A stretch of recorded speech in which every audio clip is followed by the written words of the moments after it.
Welcome everybody to this first webinar that we are having put on by Clark Conservation District.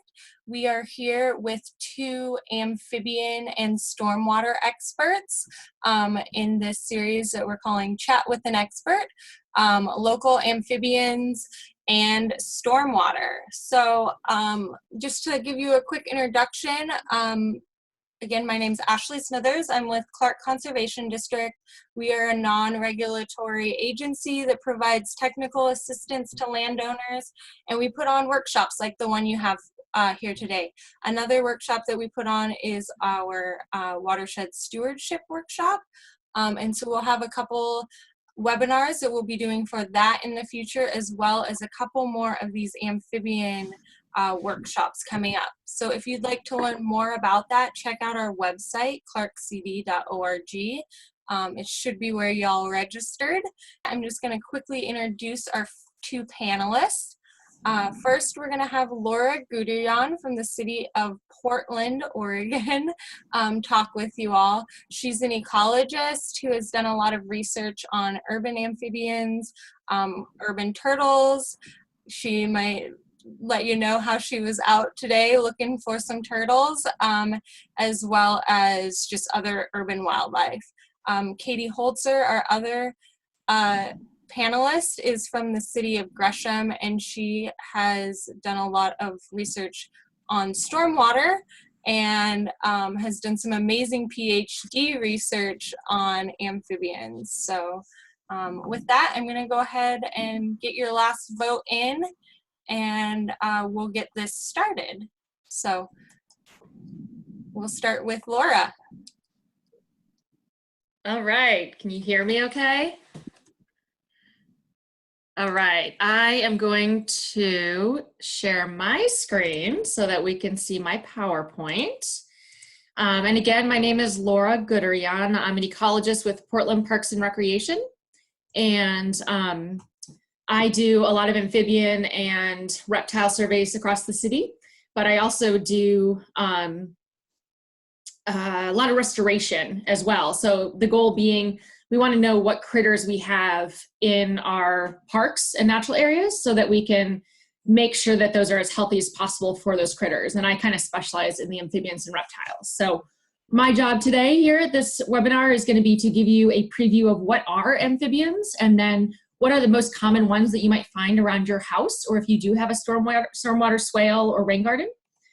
So this is kind of what we're going to go through today. So we're going to talk about species that we have around here locally, habitat needs. A lot of people associate amphibians with water, but it's actually a lot more complex than that. And if you hope to have amphibians anywhere near your home or your business, you're going to need to provide other things as well. Limiting factors. So why do we often not have amphibians around us? And then start talking a little bit about conservation and restoration and some of the current threats that are affecting amphibians right now. So we talk a lot about amphibians. You hear about it on the news quite a lot. And a lot of folks always are asking, why do we care about them? And the truth is that at least a third of our amphibian species are at risk worldwide. So quite a few of our species are in decline, as we would say. So there are fewer and fewer in number. Just in Clark County, there's 4 that are listed by the state of Washington as being kind of in trouble and being kind of sensitive, that we're keeping an eye out for. And then throughout the whole state of Washington, there's 9 species that are, again, state listed, that are kind of in trouble or sensitive. One of the things that we often look at is that amphibians have an elevated risk to pollutants because they have that kind of dual life cycle. They have that water-loving stage and the land-loving stage. And so if there's a pollutant of some kind in the water or on land, chances are they're going to probably come into contact with it. So when we see something like 33% of our amphibian species declining, a lot of times that points us towards some kind of pollutants worldwide, kind of as a trend. Also, habitat use. If we're filling in wetlands or putting roads through wetlands, it makes it harder for the amphibians to move around. And then also behavior patterns and how they move across. So right now there's a big population of red-legged frogs up by Harborton, which is on the Oregon side, kind of up by Scappoose and St. Helens, and they have to cross Highway 30 twice a year to get to their breeding pond. And so there's actually a group of 100 or so volunteers that literally go and carry the frogs across the road twice a year. So knowing what those migratory patterns are can help us to preserve the habitats that they need. So Herps is kind of your first vocabulary word. So Herps is short for herpetology, which is the study of amphibians and reptiles. And so when we think about amphibians and reptiles, we tend to group them together when we study them, but they're really not very similar kind of ecologically and biologically. So we're going to focus mostly on amphibians today, but we're also going to touch a little bit on how amphibians and reptiles are a little bit different. So amphibians are so cool for so many reasons. The big one that we tend to think about is bug control. So they eat tons of mosquitoes and slugs and all kinds of pests that can be in your garden or around your home. They're also part of the food chain. So there's a lot of things that eat them that carry on nutrients up the food chain. So raccoons and herons and coyotes and hawks all eat amphibians, whether it's frogs or salamanders, and then they in turn are eaten. And then we talked a little bit already about amphibians being indicators of environmental health. So if they're coming into contact with the land and water and there's a pollutant present, a lot of times we'll see it first in those amphibious critters. So when we talk about an amphibian, the word amphibian literally means two lives. And that again refers to that aquatic water-loving kind of stage when they're young, and then they go through a process called metamorphosis, and then they come out and they have land features that allow them to live on land, and they don't have to breathe water and live in the water. They have very porous skin, so if you think about your own skin, we have hair that covers it, and that's a protective layer, that hair. Fish have scales, reptiles have scales, birds have feathers, so those are all protective layers on top of an animal's skin to help protect it. Amphibians don't have anything like that. They just have their plain kind of skin, no mucus, no nothing. And because of that, it's very porous. A lot of amphibians actually can drink water and breathe directly through their skin. And we'll talk about that a little bit later as well. And then their egg masses, their jelly eggs are very soft. So it's kind of a mass usually, and it can be anything from the size of, kind of a ping pong ball to a grapefruit, and just full of eggs. And there's no hard shell. There's no like bird shell when you think of like a chicken egg that has a hard calcified shell on it. There's nothing like that. So that's the reason that those eggs have to stay in the water, because if they come out of the water, they'll dry out and die. So they need to stay moist in the water there. And then there's actually 4 different kinds of amphibians. Most folks are familiar with frogs and toads and salamanders, but caecilians are another group of amphibian that are completely different from frogs and toads and salamanders. They mostly live in the tropics. We don't have any here in North America, especially in kind of the Oregon, Washington area, unless you're at a zoo. But they kind of look like giant worms. So they have that naked skin, that thin skin, so they don't have scales. But they also don't have legs. Their legs have kind of atrophied away because they live their entire lives underground. So they're burrowing animals that live underground in the tropics and the rainforests. And there's a lot that we don't know about them. So I'm just starting to see them occasionally in zoos and conservation centers and things like that. So they're starting to gain more interest. So this is our amphibian life cycle that I'm sure most folks are familiar with. So at the top there, we have our adult frog. And then going clockwise, we have that adult frog is going to lay their eggs. And they do external fertilization. So the male will grab onto the female, and as she releases her eggs, he releases his sperm all in the water. So everything mixes in the water. And then the female will attach those eggs to usually a stick or a branch or a piece of grass or something like that. And then those embryos slowly start to change from kind of that round circle, one cell, to elongating into what we call a peanut shape. And then eventually they have heads and tails. And then finally, they break out of that jelly mass. And at that point, they're free floating, and they're a little bit more like fish in the sense that they're breathing with gills. They have tooth rows, so they actually have kind of these circular patterns of teeth that they use to kind of scrape algae and things like that off of rocks and sticks and vegetation. And then as they get larger and larger, their back legs start to develop. And those are the ones that you can see. So, you know, kind of about, I don't know, 7, 8 o'clock there on our clock. There's a couple of frogs there that have pretty prominent back legs. Well, a lot of folks don't realize that the front legs are also developing and are about the same size. The difference is that the front legs develop inside the chest cavity. So they're not hanging out in the water where you can see them, but they're in kind of underneath by the rib cage. And then in that next picture up there with the frog with 4 legs but still has a tail, eventually you can start seeing little elbows kind of poking in the skin, and eventually the arms pop out, fully formed in the water. So the back legs you can watch develop, the front legs develop in the body, and then eventually they pop out. And then the last thing that happens is that the tail reabsorbs. Some folks think that it falls off, but it doesn't. It reabsorbs because at the same time as those legs are developing, the frog is also changing from being a vegetarian scraping algae to eating insects. And so their mouth, their digestive system, and how they breathe, going from breathing with gills to breathing with lungs, all kind of changes at one time, and they can't eat during that time. So the nutrition that they get for those changes is coming from their tail. So they're basically reabsorbing that tail into their body and using it as the nutrition needed to spur all of those changes that happen in metamorphosis. And then at the top there you have a little metamorph, or froglet as we call them. And then they start coming out on land, they start eating insects, getting bigger, and eventually they're their own larger animal. Salamanders are very similar.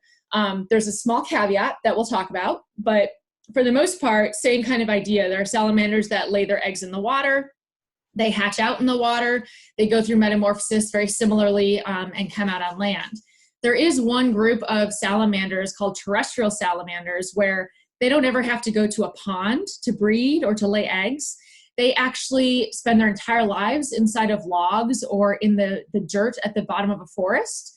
And the logs and the dirt, the duff at the bottom of the forest is so moist that they can actually lay their eggs directly in a rotting log. And then metamorphosis happens inside the egg. So by the time the egg hatches out, you have these teeny tiny little fully formed salamanders. So we have some aquatic salamanders, and then we also have some terrestrial salamanders. And I actually brought pairs with that I'm going to show you in a minute, so you can see what that looks like. Hey, Laura. Yes. This is Ashley. I had a question that I thought you could just make sure you addressed right now. How do the front legs pop out? Are their bones not fully calcified? Oh, that's a good question. Their bones are calcified at that point, but basically the elbows, so their skin at kind of right around their armpits is very thin, and they're able to kind of poke their elbows out where their armpits are. And then if you look at any frog, if you were to catch a frog and you look at its stomach, it looks like it's wearing a vest. It actually has little scar tissue right around the edges of its arms, and that's where the skin has re-healed up to close where the arms came out. So it really, it's just kind of like they literally break through the skin and pop out, and then the skin closes itself back up, and you can see that little suture line of where they had their limbs came out like that. Great. Cool. Okay. So something that's neat about amphibians is that they're what we call ectothermic.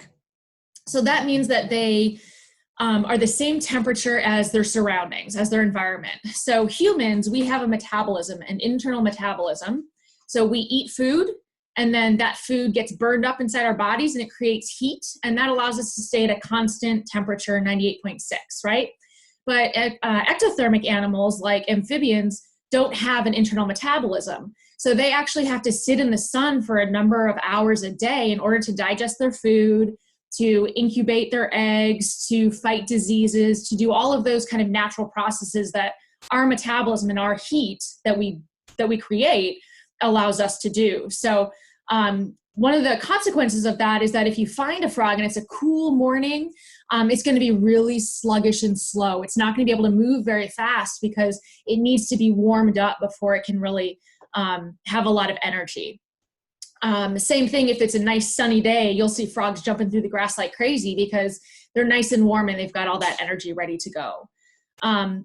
Frogs in general, amphibians in general, salamanders too, are usually blending in, right? So they're usually hidden. They're hard to see unless you see them jump. Occasionally you can see some, when they're in the water, you can see kind of their little nose and their little eyes sticking out at the top of the water. But for the most part, the color and the pattern of them is to keep them hidden because they're pretty fragile critters, right? So given all the things that can eat them, they don't have any defenses really except for camouflage and being able to jump fast. So it's really important that they blend in. And then a lot of our amphibians use a lot of different types of habitats. So we talked a little bit about salamanders being aquatic and or terrestrial. Same thing with amphibians. They all have to go to the water to breed, but they spend a good part of their year up in the uplands, in the forests, or in the grasslands feeding. And so for significant parts of the year, they're really not tied to water at all, which is something that a lot of folks don't think about. And especially in an urban environment where we have a lot of houses and a lot of development, amphibians can move actually multiple kilometers or even miles to find the right habitat that they need. So it could be that they're moving from their breeding pond to their overwintering or feeding forest, and it could be a mile apart. So they actually move pretty far if they need to. And then we'll talk about climate change, I think, a little bit at the end. There were some questions that were submitted about the effects of climate change on amphibians, but climate change affects different species in a lot of different ways. So it's not a very easy question to answer. It's pretty complicated. Some amphibians are doing really well with climate change. They're actually benefiting. And then some are not doing so well, and they're actually starting to decline more seriously. So we can talk about that a little bit more at the end of our presentations. And then, like I said in the beginning, they function as both predators and prey. So they're right in the middle of that food chain, which makes them pretty important. If all of our amphibians blinked out, we would have a big hole in our food chain, and it might cause a larger collapse. So they're very important. So here's a test, and I think Ashley is going to put up a poll. So what do you think, based on what we've described and what we've said, do you think that this is an amphibian?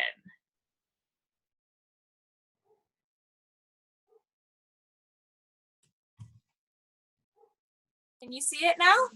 Yes, perfect. Okay, good, interesting split. Okay, so this is not an amphibian, even though it looks like one. It has that long linear body with the tail, the four legs. It looks very amphibian-like, but it's actually a reptile. So if you look closely at the back, kind of where the light is shining, you can actually see little tiny scales.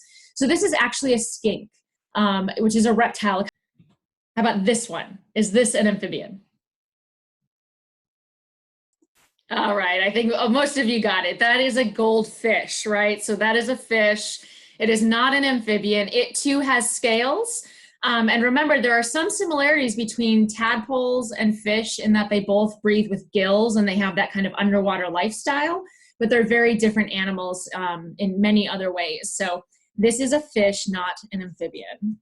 Last one, what do you think? How about this? Look closely. Oh, look at that, 100%, yes. So this is in fact an amphibian. This is a salamander. Again, that long kind of body type with the four limbs sticking out there. And then you look at the back skin, you can see that there are no scales. There's no scales, no fur, no feathers, no nothing. So this is in fact an amphibian. Oh, and then I had this one up there too, but this one, I hope you all can see the scales on this one. So this is an alligator lizard. This is actually a species that we have nearby in our area and kind of the Columbia River Gorge area. But you can see covered in scales. So it has that armor plating. It is not an amphibian. These though are more common amphibians that we have. And I did my best to go out yesterday to my local pond and capture some critters to bring to show you. And I'm going to do my best. I recognize that we don't have the ultimate technology for this. But I thought we could start with the tree frog, which is the upper right-hand corner there. So that one, if you can see, it has kind of a black line that starts at its nose and goes all the way back behind through the eye to kind of where the shoulder is. It also, this isn't a good picture for that, but it's called a tree frog because it has sticky toe pads on its fingers so that it can climb. And I have a little tiny guy here. I'm going to see if I can make this work. Oh, wait, hold on. I was told put something white behind it. So this is a little tree frog here. And there he goes. He's trying to climb up the side of the container. So this is a little metamorph I found yesterday. He just came out of the pond. He was a tadpole just a few days ago. And all of our tree frogs are going to have that black line through the eye.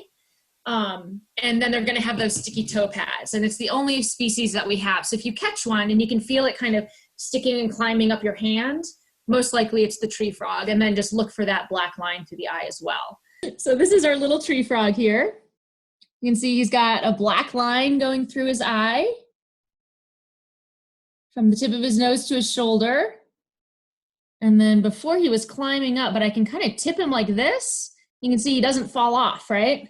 So there's his little belly. You can see him breathing. And that's because he has those little sticky toe pads on his fingers that don't allow him to fall off. Now this guy is bright green, right? This frog is bright green, and a lot of our tree frogs are some shade of green or brown, but they actually can be a lot of different colors because, again, they're trying to camouflage with their habitat, right? So a lot of times we'll actually see all different colored tree frogs. Sometimes they'll have spots, sometimes they'll have stripes, sometimes they'll have speckles and crosses and all kinds of different patterns on them. So when you're looking for your tree frogs, remember, look for the black line and then those sticky toe pads. Cool. The other frog that we have, which is in this picture sitting next to the tree frog, is our red-legged frog. So our red-legged frog is the species that's listed by the two states as being sensitive. So they actually are declining in a lot of their range and a lot of where they live. And so we're trying to learn more about them. I couldn't find an adult red-legged frog to bring to show you guys today because it's once they go down to the pond to lay their eggs in like February, they tend to get out and go to the forests. And so they're kind of hard to find after breeding season. But I do have some tadpoles that I'm going to show you. So these are red-legged frog tadpoles. Hold on, let me do this again. There we go. I'll get it. I'll get this. So these are our red-legged frog tadpoles. See them swimming around there. They actually have teeny tiny little legs that are just starting to develop. I don't know if you can see that. The other little black stuff in the water is their poop. Just FYI. But these are our little red-legged frog tadpoles. And I'll show you the tree frog tadpoles as well, because the tree frog tadpoles are much smaller. So when you look at them together, you can see that the red-legged frogs are much bigger than the tree frogs. And these tree frogs also have pretty good sized legs already as well. So a little bit of a difference in size there. And so those red-legged frog adults can be kind of the size of your fist. So they can actually be pretty big compared to the tree frogs, which again, if you've seen them in the grass, they're pretty small. They're like maybe an inch, inch and a half at most in size. And then, there we go. So then there's the two bottom pictures. So the two bottom pictures are two kind of special cases. So the western toad is the one on the bottom left. You all in Washington are very lucky because you have a lot more toads. We don't really have them kind of in Oregon and the Willamette Valley anymore. A lot of our habitat has been destroyed or changed, so we don't have them. But you can still find western toads all over Washington, including in Clark County. So something to keep an eye out for. Toads are a kind of amphibian. They're kind of, they're very similar to frogs. They're slightly different. But basically, couple of the differences are that their skin is a little bit thicker, so they're not as fragile. They still have that naked skin like an amphibian, but their skin is a little bit thicker, so they can spend more time outside of the water or outside of rotting logs and other moist places. They also have, if you can see right behind his eye, there's kind of like a slightly orange blob. That's called a parotid gland, and that is actually a poison gland. So toads have this poison gland that they use to taste bad. So if a predator were to eat this toad, those poison glands would kind of burst in their mouth and it would taste really gross and hopefully make them spit the toad out, and the predator would learn, don't eat the toads. Up on Mount Hood at Frog Lake, there's a really smart group of crows that have learned how to take the whole skin off the toad before they eat it so that they don't get that nasty tasting grossness. One thing to think about too is that this isn't a kind of poison that's going to hurt you. So if you catch a toad and you're handling a toad, totally fine. Like I said, it's inside the skin. So unless you're going to eat the toad, which I don't recommend, it's certainly not going to be harmful to a human, a child, a dog, anything like that. And so keep an eye out for the western toad if you are up in Clark County there. And then the last one, that kind of green one where there's kind of that big circle behind the eye there in the bottom right, that's called a bullfrog. So that's an invasive species. It's not native to here. It's native to the eastern part of the country, to kind of Florida, Tennessee, Carolinas kind of area. And it was brought here for a number of reasons. One was because humans like to eat the frog legs. And so it was actually farmed so that people would eat it. And then when that kind of went out of fashion, the frogs were just let loose in the local wetlands. Another thing is fish hatcheries. So you all, I'm sure, know about kind of all the salmon fish hatcheries that we have. A lot of times they have kind of big pools or tanks that they're raising those fish in. Well, those baby fish are ideal prey for bullfrogs.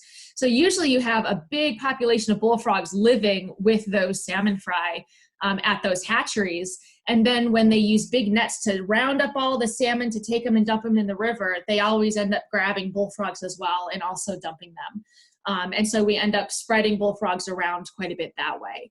We're going to talk about invasive species a little bit more at the end, but just know that the bullfrog is really the main amphibian invasive species that we have. They can be really big. So again, our red-legged frog, biggest it gets is maybe the size of a fist, but the bullfrog can be very, very large. So up to maybe 12 inches from kind of the nose to the end of the feet. So they can be very large and have a big presence. So these are some of our more common Northwest salamander species. So the top one in the top left there with the yellow stripe, that one is called a long-toed salamander. And I don't know, can you guys see my arrow, or do I have to do the annotation? Yes, we can see your arrow. You can see my arrow, sweet, okay. Oh, wait, hold on, let me not annotate. There we go. So this is a long-toed salamander. The reason it's called that is that its fourth toe on the back legs is much longer than the other toes. So the other toes are all about the same length, and then this last toe here is much longer than the other one. So it's called the long-toed salamander. This is an aquatic species, so it does have to go to the water to lay eggs, and then the larvae swim around in the water and grow and develop and go through metamorphosis, and then it comes out on land and displays this bright yellow stripe. So I have some salamander hatchlings. So these are still the aquatic form. All right, let me stop sharing. There we go. So this is our salamanders. My plate behind it so you can see. So you can see different from the tadpoles in that they're, a lot more elongated. And then if you look right behind their head, you can see what looks like little feathers sticking up. And those are actually the gills. So amphibians have gills like a fish. They're kind of inside the body, but salamanders have gills that are outside the body.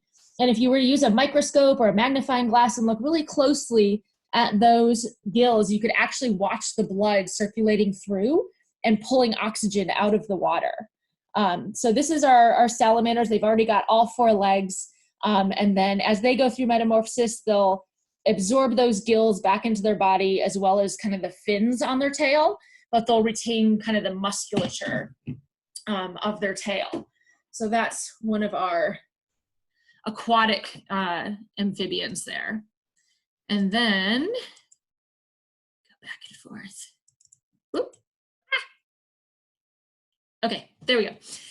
So the next one over, the kind of solid black looking one, that's a northwestern salamander. So the northwestern salamander is another one that we have kind of throughout the Pacific Northwest. This one is fun because it also has those parotid glands like the toad does. So it has those big glands behind the eye. And again, it's a defense mechanism. It's to make itself taste really gross and look really gross so that predators will leave it alone or drop it if they were to eat it. So occasionally, if you find an adult northwestern salamander up on land, if you pester it, like if you kind of poke it a little bit and make it mad, you'll see this kind of milky ooze kind of coming out of those parotid glands. That's that toxin, that poison that can give predators a stomach ache. These salamanders are much bigger. And so if a dog or a small child were to eat one of these, they might get a stomach ache. It's still not deadly, but it would potentially make them sick or make them vomit. So again, no eating of the amphibians. The picture on the bottom right here with this salamander-looking creature with this orange belly. It's got this orange underside. This is a kind of salamander called a newt. So newts are a special type of salamander, and this is our rough-skinned newt. This is the one that we have here in our area. And it's called the rough-skinned newt because its back is like sandpaper. So its back is kind of a purpley brown color. And if you catch them in real life and you hold them, you can actually like kind of pet their back, and it's sandpaper. It's really knobbly and kind of granulated. It's really cool. And then they have that bright orange belly.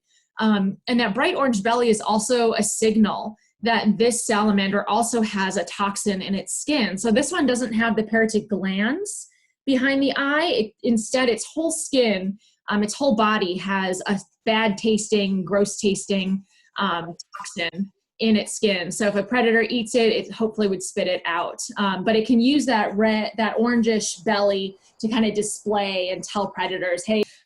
So then on the bottom left-hand side, we have a terrestrial salamander. So this is one of our species that never has to go to the pond to breed.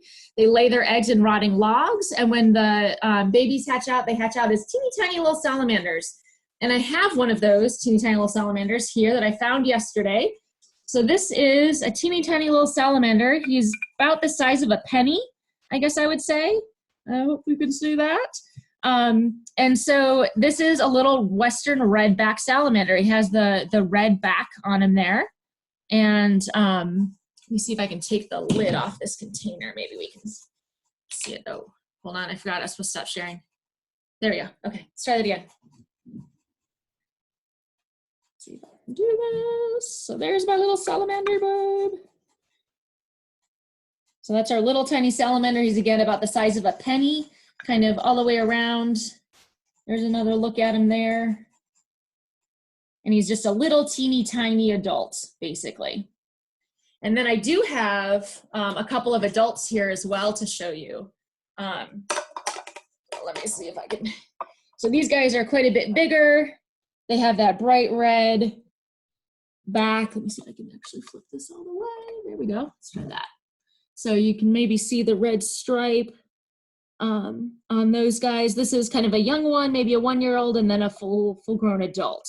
So quite a bit bigger, but again, they look very much like the little new guys. They're just different sizes.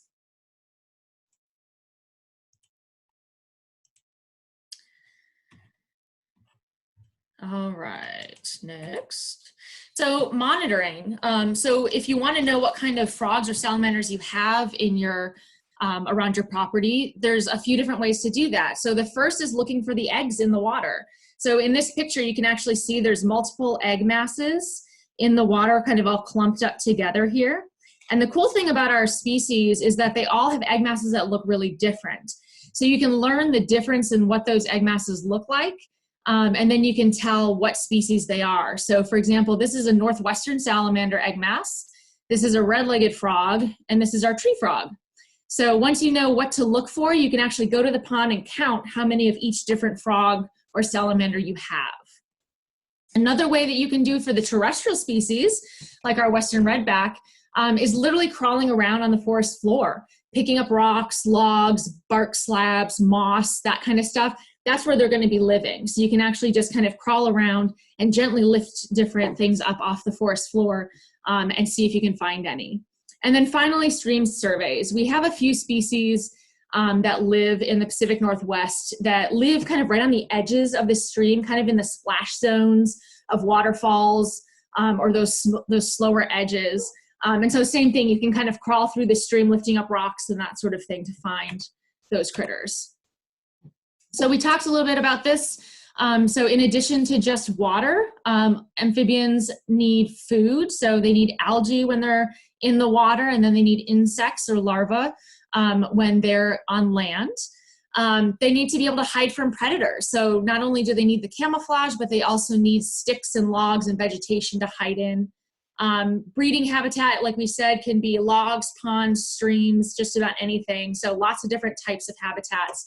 And then they need to be in the forest where they can kind of get down below the frost line and kind of dig into the ground a little bit to survive any winter snow that we might get. So these are a couple of the more common threats that we have to our local amphibians. So we talked a little bit about habitat destruction and fragmentation. There are also a couple of diseases that are affecting local and herps around the world. So there's a kind of a fungus that's affecting frogs and salamanders that actually makes their skin kind of fall off and kills them. There's also overharvesting. So when people go out into a pond and they take animals away, either to eat or as pets, that can have a pretty big effect. And then we talked a little bit about the invasive species as well. So I just wanted to show with habitat destruction, these are a couple of pictures of one of the local kind of Clark County watersheds. This is Burnt Bridge Creek. This is an aerial photograph from 1955, and you can see how much of the land is still agriculture. And then as we move up to the 70s, you can see a lot more development coming in, and you can see kind of this greenway forming where it's really becoming dense. So there's lots of development happening on either side. And then we've got this narrow strip of land that's still green. And then this is current 2018. So again, lots of development. We've got I-5 coming through here. And then Burnt Bridge Creek is really kind of relegated to this small, narrow strip of land. These are some other specific threats and factors. I won't go through them all, but a couple that folks don't think about. One is livestock grazing. So cows and goats can really do a lot of damage to water quality. So if you have goats or cattle, cows drinking out of a pond that we have frogs breeding in, a lot of times that water will be very muddy. It will have a lot of manure in it and can also be difficult for amphibians to navigate.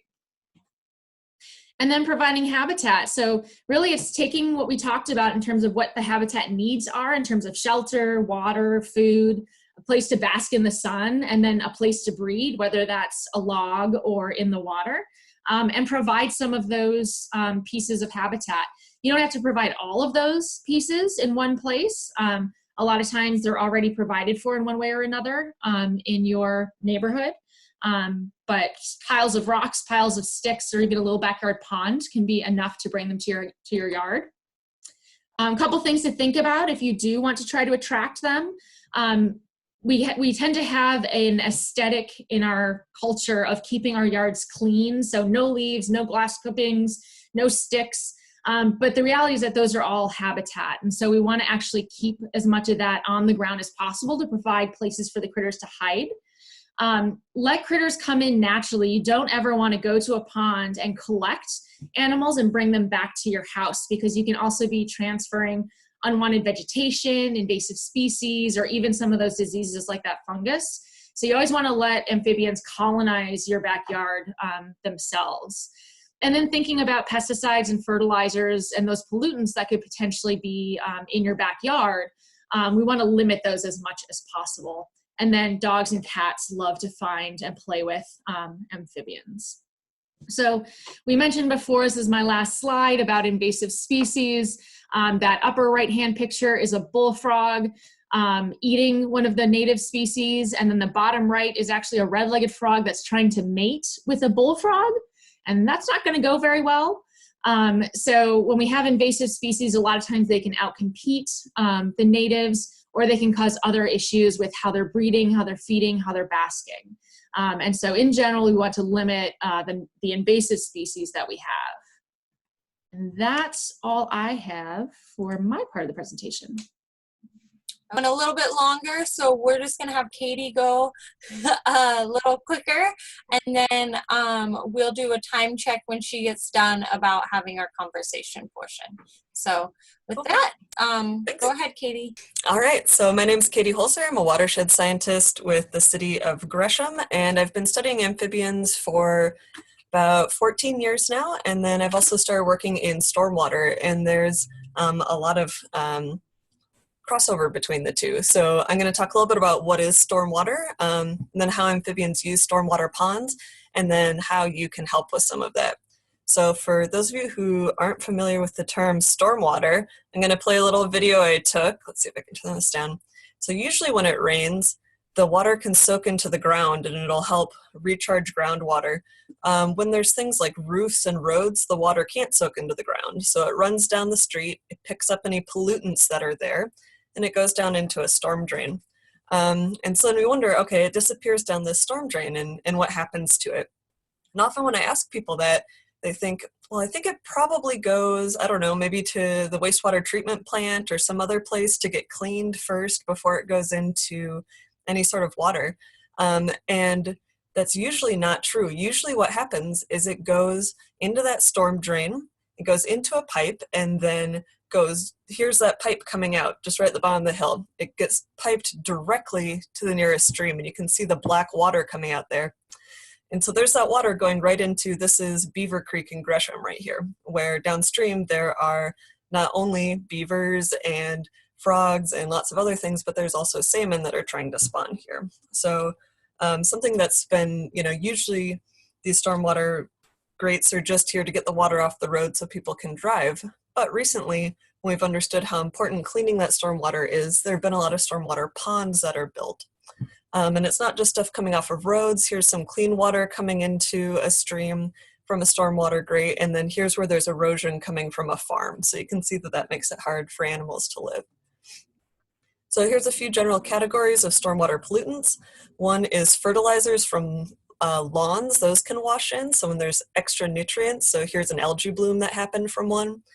Dirt from construction or bare ground. This could be in an urban area or on a farm field. That can wash in. Things from roads. Here's a picture of some samples I collected. Here is some clean stormwater, and here is some stuff coming off of a road. So very dirty. All sorts of stuff can come off of the cars. And then there's lots of pesticides. This is one of the biggest issues. And I list a bunch of different kinds here. Some things we might not think of as pesticides. So different kinds of herbicides. Something, it sounds like there's some students here. This might be things that your parents use or a landscaping company uses if you live in an apartment. Things like weed and feed or Roundup, those are types of pesticides. Things that kill mice or rats, those are a type of pesticide. Fungicides to kill fungus, maybe on a lawn, there's stuff called brown spot, things that you can put on, and lots of kinds of insecticides. So sometimes people do what's called a perimeter spray. They'll just spray all around a house to keep out the spiders or ants or whatever. Those are pesticides, and those can wash into the ponds and streams as well. So one thing that can help a lot are stormwater ponds. So here's an example of one that's built. So the water that washes off of these roads and off of the yards here, instead of going directly into the nearest stream, first it goes into a pond like this, and then it slowly filters and washes into the stream. And these do a couple of things. One is they help to clean the water. So in lots of different ways, the different pollutants that are washed into these ponds get transformed or taken up or degraded in some way by the microbes, and that can help clean the water. They also detain water. So here's a new stormwater pond that was built that I work on, and here's what it looks like when it's not raining. And then when it is raining, it fills up like a bathtub and then slowly drains out.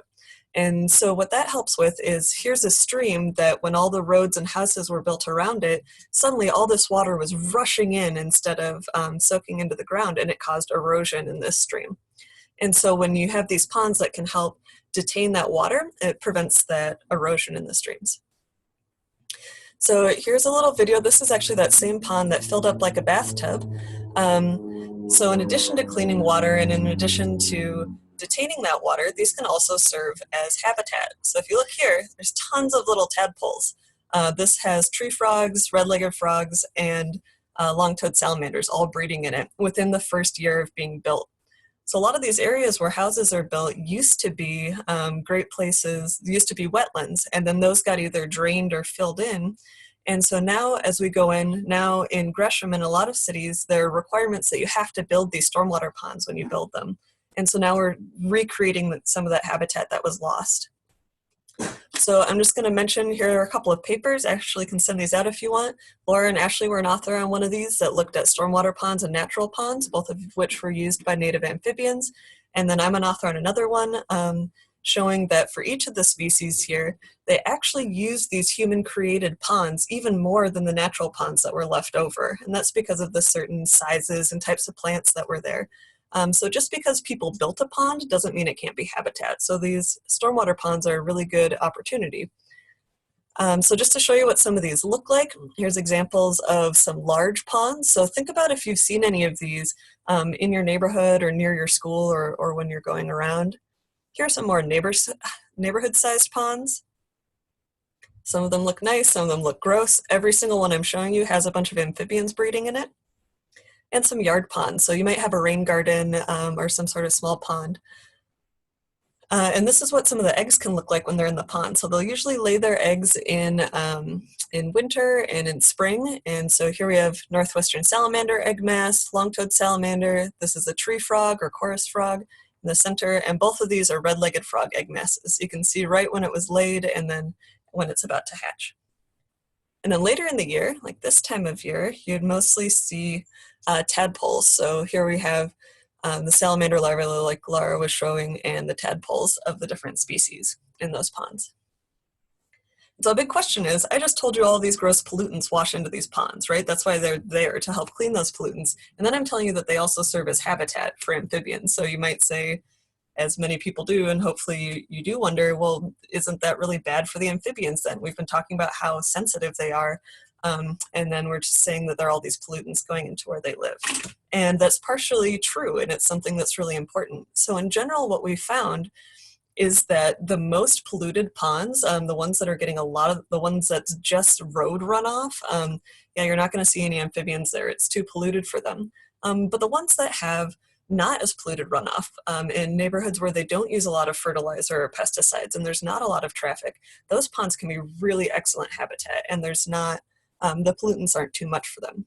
Laura and I are actually involved in this experiment right now that I have a picture of here, where we're transplanting red-legged frog eggs from ponds to all sorts of different ponds to see how they survive. And that's still happening right now, so we don't have the answers yet.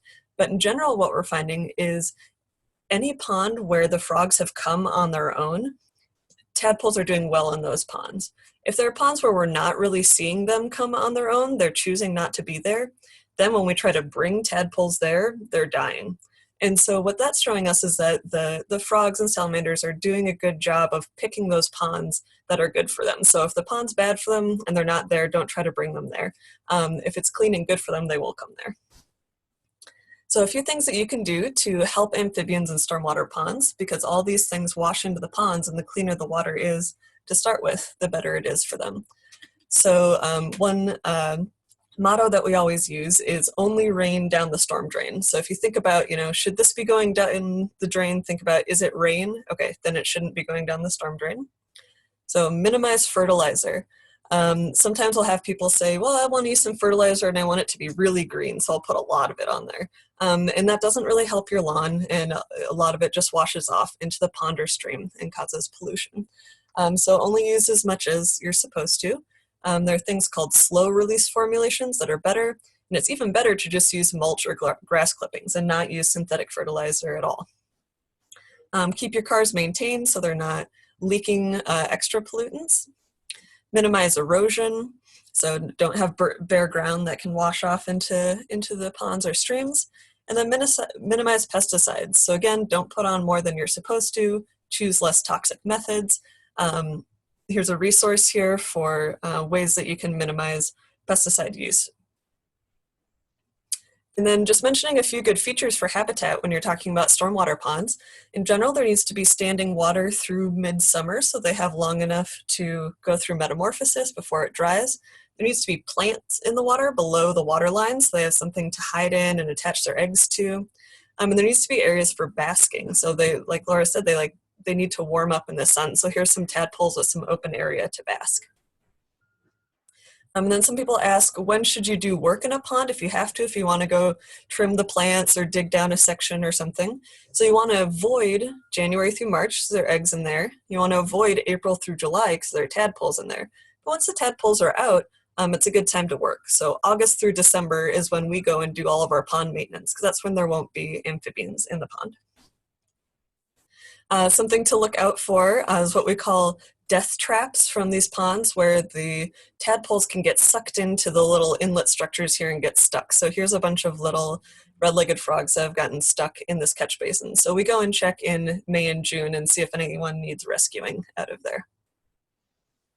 Okay, so with that, Ashley, if you want to direct us to which questions we should pay attention to.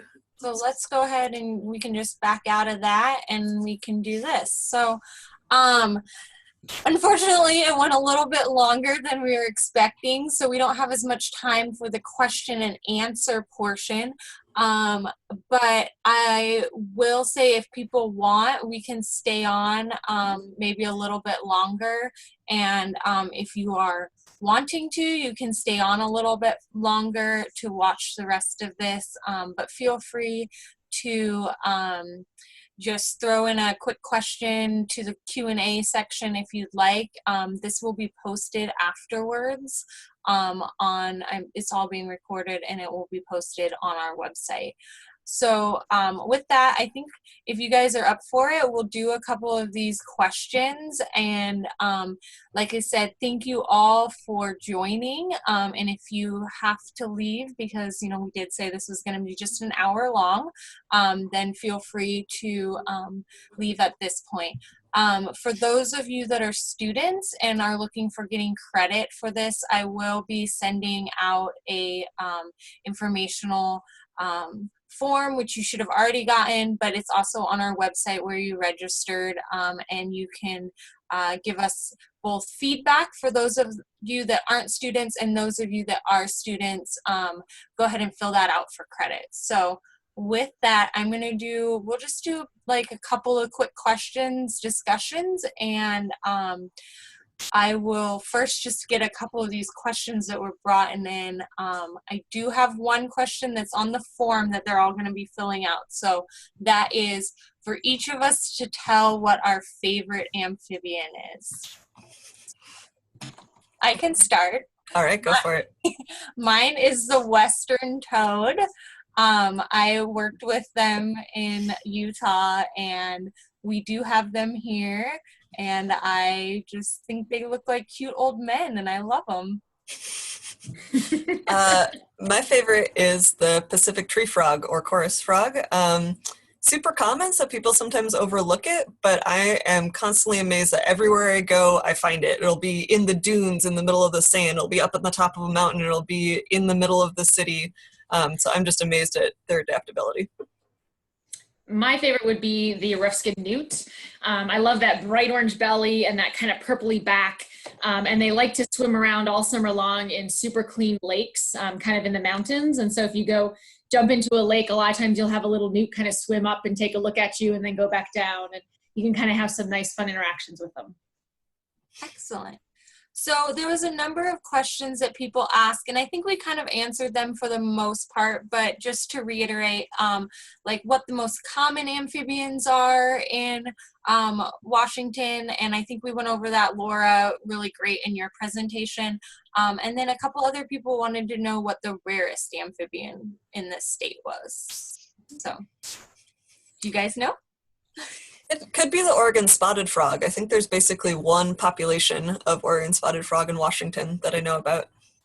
I know of two. There's Okay. another one, yeah, so there's one that's kind of in southeast middle of the state, and then there's another one that's kind of up by Joint Base Lewis McChord. So, but I think that there's also been some other moving around, so yeah. Okay, and then with that, what is the most unique amphibian each of you have seen? Well, unique is an interesting word. I'd probably say well, but that wouldn't be in Washington. Yeah, if you want a local species, I think the giant salamanders are really cool. Yeah, just because giant salamanders.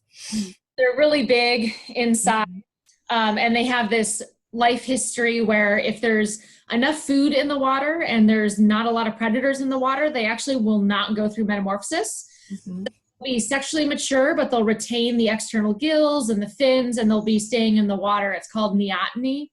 And it's a really cool feature to see this like 12-inch long salamander hatchling basically with these giant gills in a small pond or stream. It's pretty cool.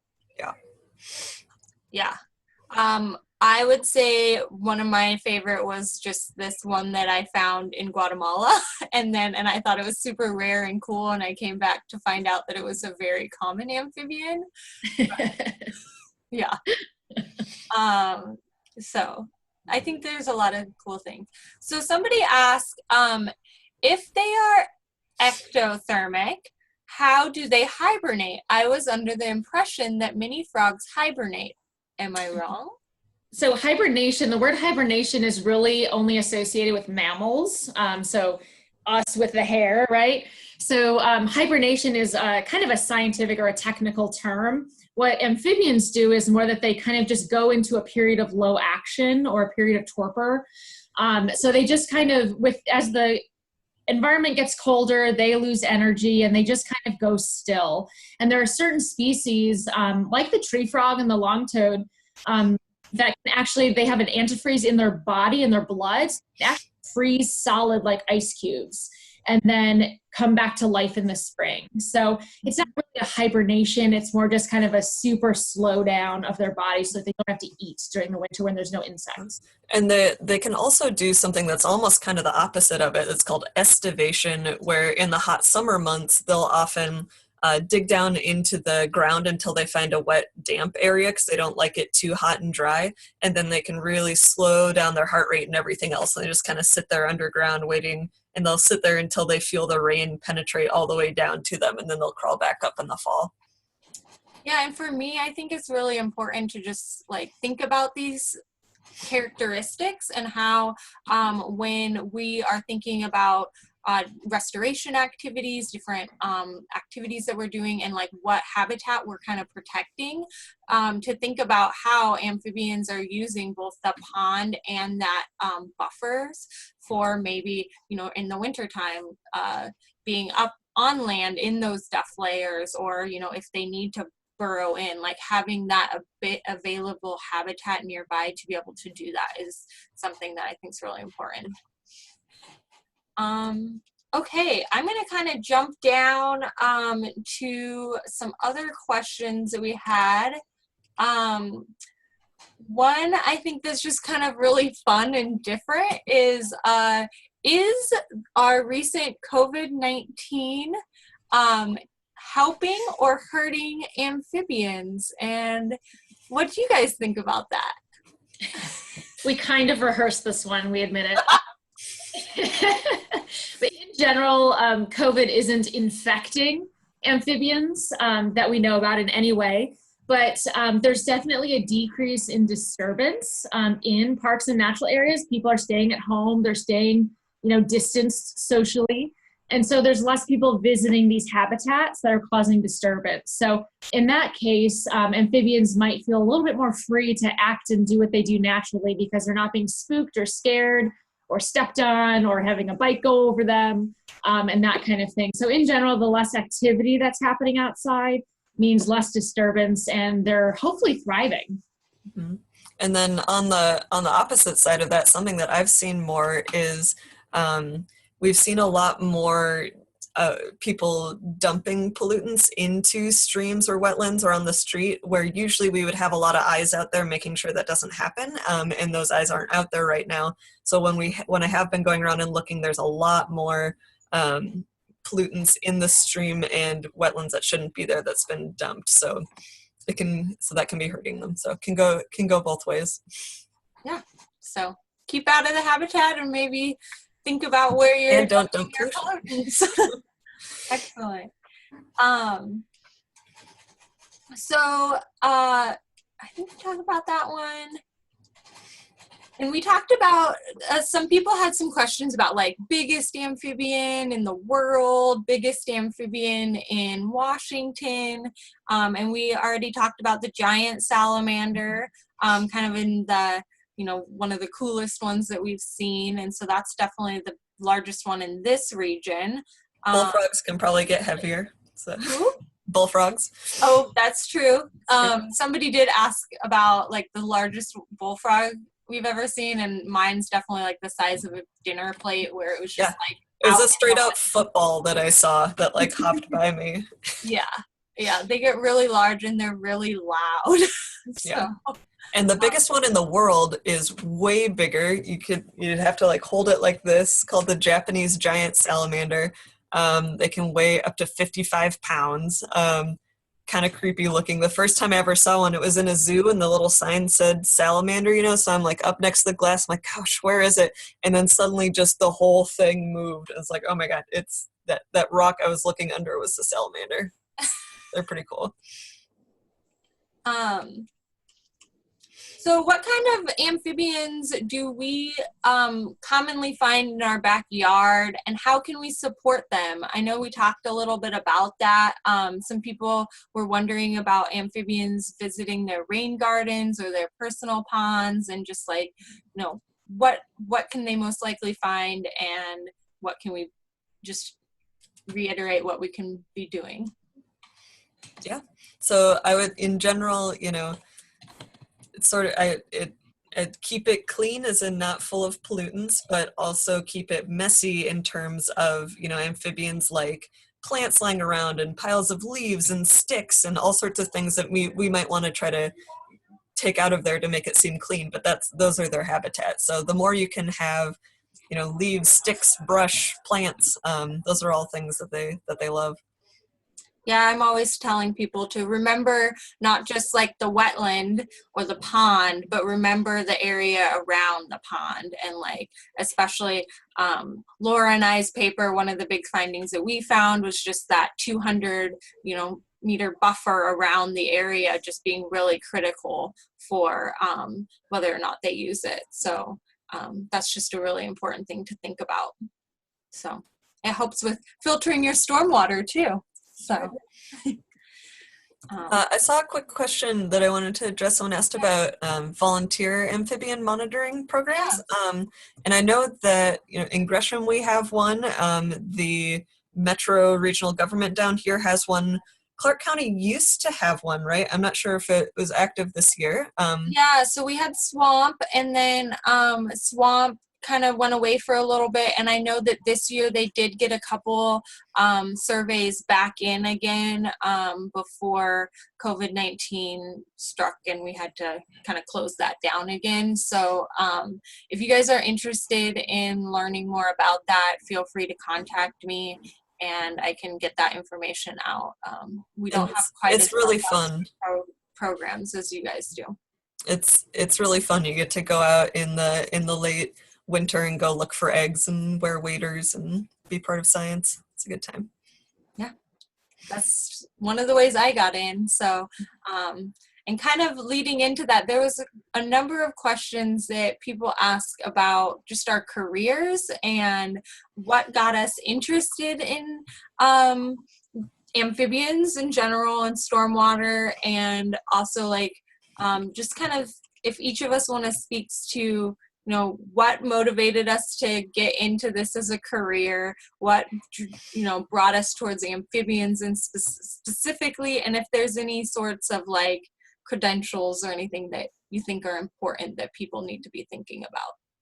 So Laura, do you want to go first? Sure. I got into, I don't actually remember. I mean, I had a professor that was doing some research, but I just thought it was super cool that you could have a job that allowed you to dig in the dirt, plant trees, chase frogs, and teach people about them. That just seemed like so much more fun than sitting in an office or just doing strict research in a lab. And so I like the idea of every day being different, being able to work with different people, different animals, and do, kind of whatever kind of the environment needs, I guess. One of the things I think that you need to have to be able to do this is really to be curious. You're walking around outside and you hear something or you see something different. Why is that happening? Ask the question, see if you can figure out the answer. And then if there are, questions that you can't answer, that's when we start doing research. That's when we start building experiments to try to figure it out for ourselves. Why is this happening or not happening? So I think curiosity, being able to pay attention to detail and really observe very well is something that you should kind of think about as well. And then look for the small things as well as the big things. One of the cool things about amphibians is a lot of time you don't even notice that they're there. So look underneath your feet, in the weeds, in the grasses. There's life all around you and you might just not be seeing it. Under the logs. Yes. That's a good one.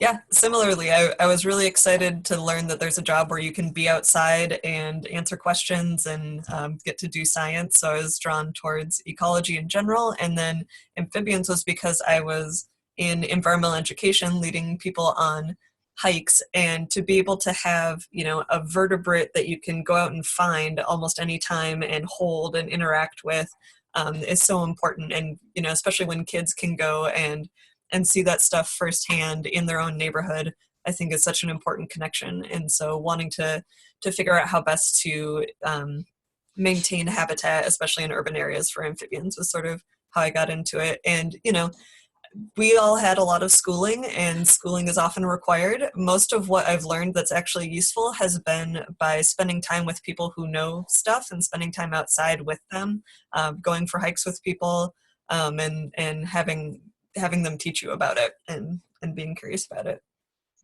Yeah, I would agree. My kind of amphibians, I grew up in a desert environment where I didn't really have a ton of amphibians, and so species, there were a few but not a ton, and then I just got a job working for U.S. Fish and Wildlife one of my first summers in college, and it was to do amphibian monitoring, and I didn't have a clue what I was doing and just really loved it. And then through that have just gained a lot of great mentors like the both of you, and just kind of kept with it and just enjoyed having it be an excuse to be outside and doing something fun. And they're just a little different and not the norm, and I like that. So yeah.